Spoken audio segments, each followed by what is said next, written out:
Hoy en el estudio de Latinus, el presidente del INE, Lorenzo Córdoba, el mejor amigo de Calderón y López Obrador esta semana. Muchas gracias por venir. Carlos, un gusto estar contigo. ¿Que se siente que los dos caudillos de la política mexicana lo traigan a trapazos? Bueno, no son los únicos, hay que decirlo, pero me temo que es parte del rol del árbitro, ¿no? El arbitraje siempre es complicado y yo cito siempre a una frase que me encanta de Eduardo Galeano a propósito del árbitro en fútbol.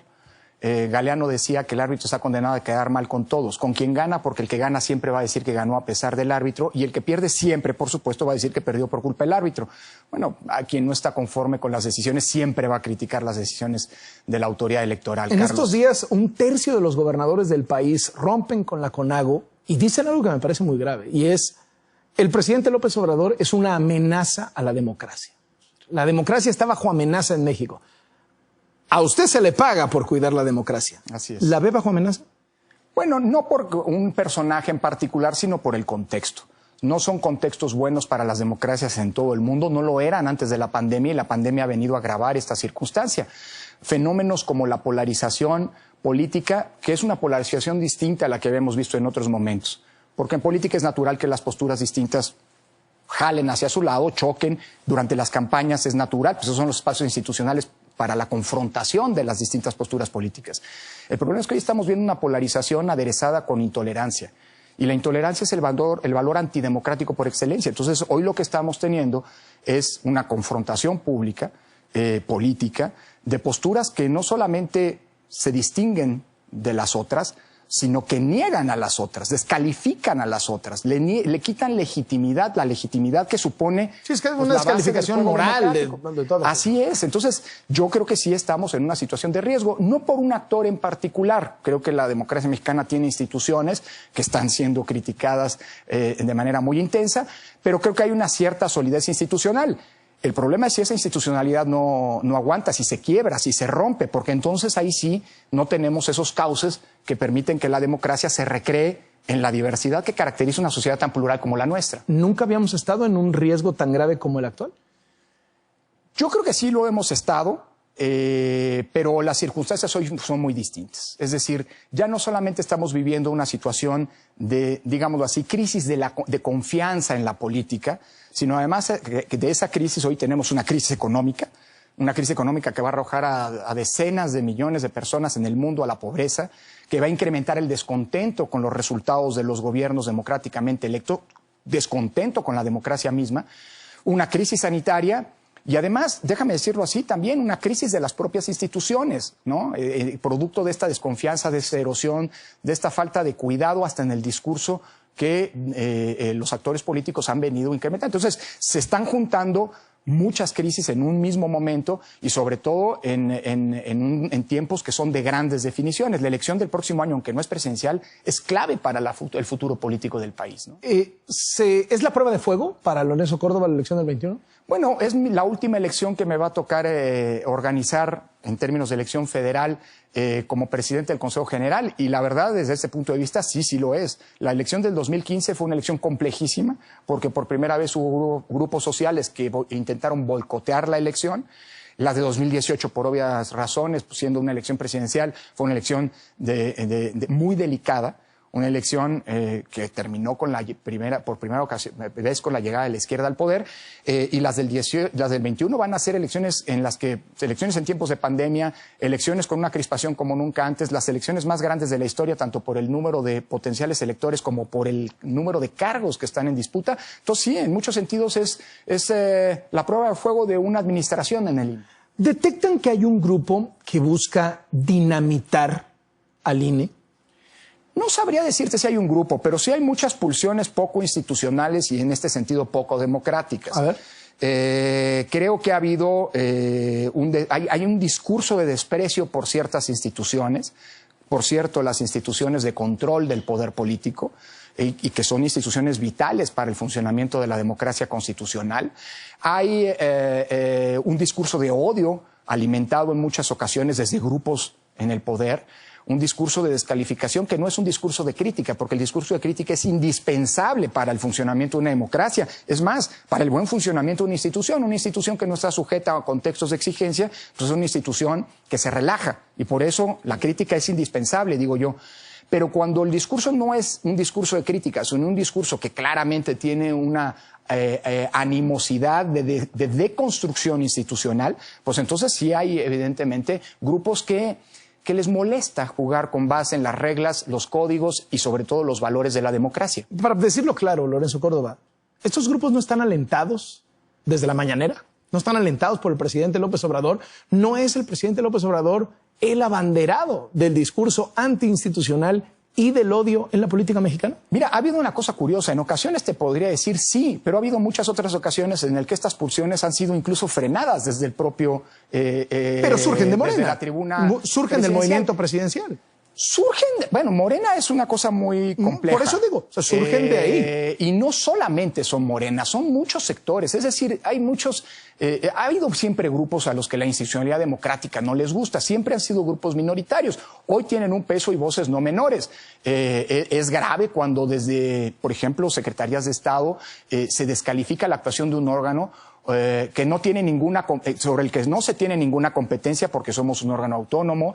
Es grave cuando se encienden estos discursos literalmente de odio desde en las redes sociales, porque finalmente acaban provocando una erosión de ese compromiso, de ese pacto sin el cual la democracia no funciona, que es un pacto en el que todos están de acuerdo a jugar bajo determinadas reglas. No quiere decir que todos estén de acuerdo en pensar lo mismo, pero sí en torno a las reglas del juego. Y lo que estamos viendo es, creo, en algunos sectores, una desafección, una no voluntad de jugar con las reglas del juego democrático. ¿Y qué quieren entonces? Bueno, pues yo creo que... ¿Una dictadura? Pues mira, no me atrevería a decir, o sea, yo creo que es una cosa muy compleja, hay posturas, no me atrevería ni siquiera a decir que es una cuestión ideológica, porque no queda ni siquiera claro. Porque, que sea eso. Si tenemos al presidente en el discurso del odio y antiinstitucional, tenemos a los secretarios de Estado exactamente lo mismo, y tenemos a grupos que están buscando idéntico. Muy bien, quieren desacreditar al árbitro, quieren acabar con el árbitro. ¿Qué quieren entonces? Mira, no son todos. No, me queda claro. Primer punto. Es decir, esa es parte de la preocupación. Sí. Estos discursos vienen de muchos lados. O sea, lo que estamos teniendo es una polarización en la que los extremos, como suele ocurrir, se acaban tocando. Muy bien. ¿Y los que están quieren en una contra dictadura? del gobierno, algunos que son absolutamente cercanos al gobierno. Es decir, es un contexto complejo. Yo no me atrevería a decir que hay un autor de todo esto. Pero yo creo que no hay una suficiente alerta y una suficiente responsabilidad de parte de todos los actores, del conjunto de actores, en advertir que esto está ocurriendo, que está erosionando las bases de la convivencia democrática, que está lastimando el tejido social en ese punto de confluencia que supone la democracia, que son las reglas del juego, y por eso es un juego riesgoso. Yo creo que son momentos en los que todos los actores políticos, gubernamentales, antigubernamentales, etcétera, todos los distintos sectores que hacen política deberían cobrar atención, cuenta del momento riesgoso en el que si no fortalecemos ese punto de confluencia, ese punto de acuerdo básico, en el que todos, con independencia de nuestras posturas ideológicas, políticas, estamos de acuerdo, pues se nos acaba el sustrato sobre el que la democracia se sustenta. Y yo creo que es un momento para apelar a la responsabilidad de todos los actores políticos, no solamente de unos, porque esta vocación existe en muchos sectores, me da la impresión, Carlos. ¿Está entonces en riesgo la democracia? Bueno, la democracia siempre está en riesgo desde el momento en que nace. Pero sí son momentos particularmente delicados, porque estamos conjuntando o viendo la confluencia de estas crisis que en muchas ocasiones se presentaban aisladas. Vuelvo a insistir, cuando tienes crisis política, junto con una crisis económica, junto con una crisis social y además una crisis sanitaria, pues hay que tener mucho cuidado, porque es un momento de particular tensión, o si se quiere, de particular exposición y riesgo de la democracia. Entonces, hay intentos, pues, que vienen de distintos sectores de dinamitar al INE. Muy bien. ¿Ya lograron penetrar al INE?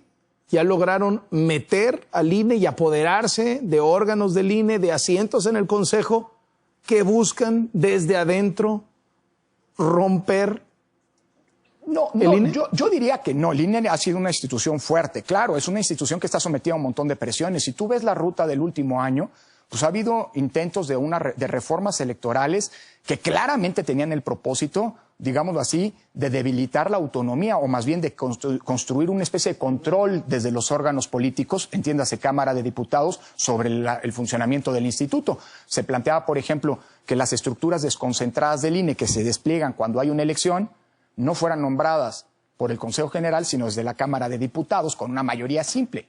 Esto claramente hablaba de un intento de control político. O bien que la presidencia del INE fuera designada cada 3 años de manera rotativa por la Cámara de Diputados, con lo cual se empalmaban los ciclos políticos de la Cámara, es decir, las legislaturas, con pues, el periodo de designación de la presidencia del INE, que por definición tiene que ser trascender esos ciclos políticos.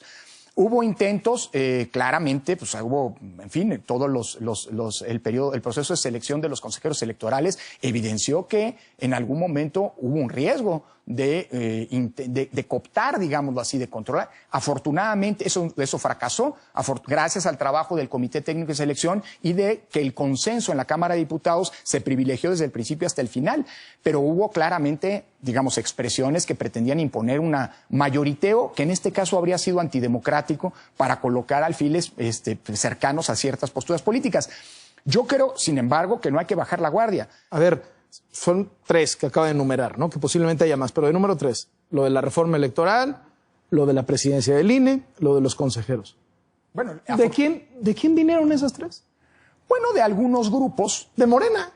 No me atrevería a decir que grupos son de Morena, porque incluso el presidente, eso es un dato interesante, el presidente descalificó los intentos de reforma electoral que algunos legisladores de su partido propusieron. Es decir, que entiendo que el árbitro no puede agarrar e ir tan lejos como puede ir alguien desde la tribuna, ¿no? De acuerdo. Desde el asiento de prensa del estadio. Pero lo que uno ve es que todas las faltas las está cometiendo el mismo equipo. Es decir, cuando llegan y le pegan al árbitro y, ay, disculpa, fue sin querer, cuando llegan y lo sancionan, cuando salen a la conferencia de prensa y atacan al árbitro y se quejan del partido y se quejan del balón ponchado, todo siempre es el mismo equipo. Ahorita Calderón fue la excepción que confirmó la regla. Pero estas amenazas que usted mismo señala, todas vienen de Morena. Mira, y también algunas señales en contrario vienen también de Morena. Y desde la tribuna presidencial. O sea, esto te habla también de una complejidad. No puedes hablar de una intencionalidad. Que no sabemos que es Morena. Digamos que hay muchos sectores en ese partido, y no solo, a los que el INE les resulta una figura incómoda. Pero yo creo que el árbitro, por definición, tiene que ser incómodo. Ese es el rol del propio árbitro. Y no se cargaron a Calderón y a su partido para no parecer tan antimorena. No, yo creo que, a ver, yo hablo por mí porque yo soy uno de 11 votos. En mi caso, no solamente voté en contra de la agrupación que encabeza Margarita Zavala, Libertad y Responsabilidad Democrática. Yo voté en contra de todas las 7 posturas, ¿no? Por distintas razones, algunas coincidentes, pero algunas no. Y creo que el árbitro, el INE en este caso, tenía que ser particularmente riguroso en el momento de aplicar la ley. No fue por otra razón. Ahora, creo que el INE se va a equivocar si empieza a hacer los cálculos de que si le convenía al gobierno o a tal otro partido que hubiera más partidos o no porque se fracciona el voto, o que darle o no el registro como partido a una figura que ha sido antagónica, digamos, del discurso presidencial. Yo creo que esos son juicios que no prevalecieron, así lo creo, al interior de la discusión del INE. No hubo un cálculo político, fue simple y sencillamente aplicar la ley. ¿Qué nos dice de la política mexicana que los 4 nuevos partidos que llegaron a la final, digamos, y que casi son el Bester, Calderón, el PES y Pedro Aces? ¿Qué nos dice de la salud de la democracia en México? Yo creo que hay un tema, esa es una reflexión, me parece muy importante, porque te habla de una clase política endogámica. Es decir, creo que falta un espacio de oxigenación de la vida pública. Un joven. Y te voy a decir una cosa, Carlos, yo creo que ese es parte del problema de la desafección que grandes sectores de la sociedad están teniendo con la política, en México y en el mundo, ¿eh? Pero en México ha sido particularmente... Pues si ves eso y dices, la nueva opción son Calderón, el Bestero, Pedro Aces, y dices, yo creo que sí hay que apostar, debería ser una preocupación colectiva porque también es cierto que nuevos liderazgos no están surgiendo y yo no me creo la política democrática bajo una lógica personalista. Pero los liderazgos siempre son importantes para articular, además de los programas políticos, pues los consensos de la propia sociedad. Y yo veo efectivamente que estos nuevos liderazgos, que esta oxigenación de la vida pública no está realmente ocurriendo. Pero mira, esto nos habla de la importancia de renovar la vida incluso dentro de los propios partidos políticos. Se nos ha olvidado la importancia que tienen las dinámicas dentro de los propios partidos en el ámbito de la vida interna. No hay un solo partido, Carlos, algunos más, algunos menos, que no estén viviendo momentos muy complicados de muchísima tensión en su vida interna. Bueno, hablando de Morena, pues el Tribunal Electoral tuvo que meter al INE para definir quiénes van a ser su secretario general y su presidente. Y hay 150 candidatos a encabezar Morena. Son 51 candidatos a la presidencia hasta el momento y 54 a la Secretaría General. Evidentemente vamos a tener que Partido Unido. Bueno, vamos a tener que ir a una encuesta para poder definir cuáles son los 6 nombres sobre los que se puede preguntar, porque tú no puedes preguntar a la gente sobre 54 nombres. Entonces, pero eso te habla, es un síntoma, y lo podemos extrapolar a otros partidos, ¿eh? Son síntomas de cómo la vida interna de los partidos políticos no está viviendo su mejor momento, y eso también se repercute en la falta de nuevos liderazgos, en la falta de una discusión, el tema de los líderes, y hablábamos de los caudillos, ¿no? Hace un rato, etcétera. Sí. El presidente López Obrador ha planteado esta consulta a los expresidentes, sobre los expresidentes. ¿Es para él meterse a la boleta electoral del 2021? Bueno, ¿meterse él y meter a los otros caudillos? El año pasado modificaron la Constitución en el Congreso de la Unión. Bueno, se modificó la Constitución y la vieja regla de que las consultas se hacían en el mismo momento, el día de la elección, en el mismo acto, digámoslo así, que las elecciones federales, se cambió. El próximo ¿No hay marcha año, atrás a eso? No, la Constitución lo dice con todas las letras. Bueno, pero la Constitución, ahí sí la vamos a aplicar. Pues, el día ya no la pueden cambiar. ¿Pueden cambiarla? No, porque ya no se puede cambiar la Constitución cuando arrancó el proceso electoral. Las reglas para la elección del próximo año son las que son. Y esto quiere decir que el 6 de junio vamos a tener esta macroelección en la que vamos a elegir más de 21,000 cargos de elección popular. Nunca antes había ocurrido. Y 2 meses después, el 1 de agosto, el primer domingo de agosto, que cae en el 1 de agosto, si hay consulta, se hará la consulta. Son 2 momentos separados. A ver, ¿es sano para una democracia hacer una consulta sobre si se debe o no aplicar la ley contra un expresidente, una consulta que emana del presidente en funciones? Está bien eso es bueno para la democracia. Tengo que ser prudente porque a mí me va a tocar ser parte y eventualmente conducir el órgano en ese ejercicio. Yo te diría esto. ¿Qué es lo que va a pasar en las semanas por venir? Si se juntan las firmas, se le van a pasar al INE para que el INE revise si se cumplió con el porcentaje de firmas. Tienen que ser poco más de 1,800,000 firmas. Pero a quien le va a tocar decidir eso es a la Suprema Corte de Justicia. Y la ley es muy clara, la Constitución, no cualquier ley, es muy clara en el sentido que una consulta popular no puede versar sobre restricciones a los derechos humanos o no, sobre cuestiones fiscales, sobre cuestiones que tienen que ver con seguridad nacional, entre otras. Y hasta donde yo me quedé, pero a lo mejor ha cambiado el derecho constitucional de entonces, antes de que estudié a la fecha, yo creo que no.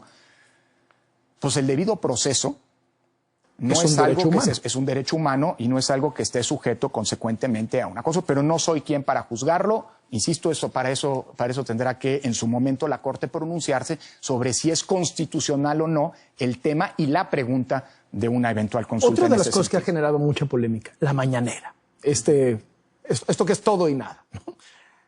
¿Debe suspenderse la transmisión de la mañanera durante el periodo electoral? Es una buena pregunta, Carlos, porque se generó mucha confusión a raíz de una sentencia de hace un par de semanas del Tribunal Electoral.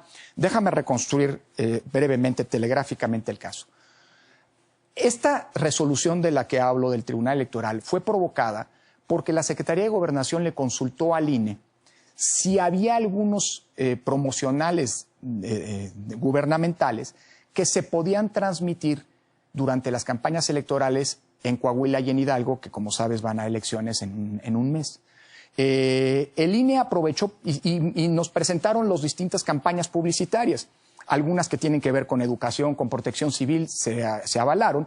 Y en el INE dijimos, vamos a aprovechar para recordar en este documento, en este acuerdo, lo que es un criterio que está vigente y que está validado por el Tribunal Electoral. Es decir, que la transmisión, no la realización de la mañanera, sino la transmisión íntegra de este ejercicio en radio y televisión es considerado como por el propio tribunal como propaganda gubernamental y entonces no se puede transmitir.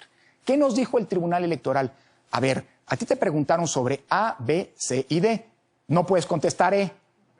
Entonces quita eso de este documento. Pero eso es importante señalarlo, porque algunos interpretaron que esa sentencia del tribunal significaba que era luz verde a la transmisión íntegra de las mañaneras, y eso no es así. El criterio que hoy está todavía vigente, porque el Tribunal Electoral... La mañanera es propaganda gubernamental, ergo no se puede transmitir. Si se transmite íntegramente. Evidentemente, por lo que dice... Periodísticamente, claro, pues tienes que agarrar unos fragmentos y demás. Y eso se vale, pero no puedes hacer lo que hacen algunas televisoras y radiodifusoras, que es desde que arranca hasta que termina se transmite sin interrupciones. Al menos durante las campañas electorales. ¿Que eso es cuándo? Mira, en este caso, desde hace algunos días en Coahuila y en Hidalgo. Pero para la del 21. Para la del 21, las campañas electorales van a arrancar, es así, en todo el país, porque son elecciones de diputados federales, aproximadamente a finales del mes de marzo. Sí, porque es abril y mayo y luego vamos a la elección. O sea, son como 90 días sin mañaneras. Son un poquito más, son 60 días. 60 días, que no se va a poder transmitir íntegramente la mañanera. El presidente la puede seguir haciendo, invitando a la prensa y demás. Sí, por supuesto, pues es un ejercicio de... Y la última preocupación que está ahí en la sociedad, y es el uso del dinero público, ¿no? Estamos viendo a un gobierno que dice que reparte lana, no queda claro si esa lana llega finalmente a los beneficiarios, pero por lo menos eso dice. ¿Tiene el INE la capacidad de fiscalizar los programas sociales para que no se usen electoralmente? Sí, no solo. Sí, primera cosa. Segundo, nosotros emitimos, y lo hicimos en 2018, la potestad y la facultad de emitir lineamientos sobre cómo se deben usar los programas sociales, que si no se siguen, implican la presunción de que hay un uso político electoral de los mismos. Y lo vamos a emitir en los meses, en las semanas por venir, como parte de toda la regulación del próximo año. Además, hemos estado en comunicación muy cercana con la FEPADE, con la FEDE, ahora se llama la Fiscalía de Delitos Electorales, precisamente para generar una inhibición a un eventual uso de estos programas sociales con fines electorales, poniendo un énfasis particular en los mismos. Y hay un buen dato, por eso te digo que el discurso del presidente es un discurso que no necesariamente es contrario al INE, ni mucho menos. Tú te acordarás que hace unas semanas, tal vez un mes, el presidente dijo que se iba a constituir como guardián de las elecciones. Bueno, desde el INE le dijimos, bueno, hay un guardián de las elecciones y lo que entendemos, que es el INE, lo que entendemos es que el presidente quiso decir que va a vigilar con mucho cercanía, con mucha puntualidad, el comportamiento de sus funcionarios, de los funcionarios de su gobierno, para que no se viole la Constitución. Unas semanas después el presidente aclaró a qué se estaba refiriendo. Justamente eso. El presidente ya dijo que va a vigilar a los funcionarios de su gobierno y de otros para que no se viole la Constitución utilizando recursos públicos o programas sociales para incidir en la contienda. Y si lo hacen, dijo, va a denunciarlo ante las autoridades correspondientes. ¿Quiénes son las autoridades correspondientes? El INE y la Fiscalía de Delitos Electorales. Nosotros vamos a estar atentos a las denuncias que se presenten y vamos a vigilar, por cierto, porque eso sí nos toca a nosotros, a todos los funcionarios del gobierno, de los gobiernos, desde el presidente de la República hasta los funcionarios municipales. ¿Está seguro, Lorenzo Córdoba, presidente del INE, que el presidente no quiere ser en el fondo el presidente del INE? No, yo creo que, lo digo con mucha franqueza, yo creo que no. Yo creo que hay una genuina vocación democrática. ¿No quiere ser el presidente, el árbitro y el que diga quién gana y quién pierde? Mira, yo creo que no, pero no es un asunto de lo que crea o lo que no crea yo. Al final de lo que se trata es de que el INE ejerza su función de vigilancia, de control, de que las reglas constitucionales se cumplan por parte de todos los funcionarios públicos, incluido el presidente de la República y pasando por todos los funcionarios federales y los funcionarios locales. Galeano también habla de cómo los árbitros muchas veces saltan a la cancha y tienen a 2, 3 jugadores marrulleros en mente porque saben que esos son los que van a tratar de provocar un penal que no era penal, van a tratar de hacer que los otros sean expulsados. ¿El presidente es uno de esos? Digamos que el presidente, que desde el INE, desde la presidencia del INE, el INE en su conjunto vamos a estar vigilando a todos los jugadores que sabemos que pueden eventualmente no apegarse a las reglas. Nos vigilaremos a todos, a unos con particular énfasis, ¿no? A ninguno en particular, pero a todos en conjunto, ¿no? Muchas gracias, Lorenzo Córdoba. Carlos, al contrario, un gusto El estar presidente contigo. del Instituto Nacional Electoral.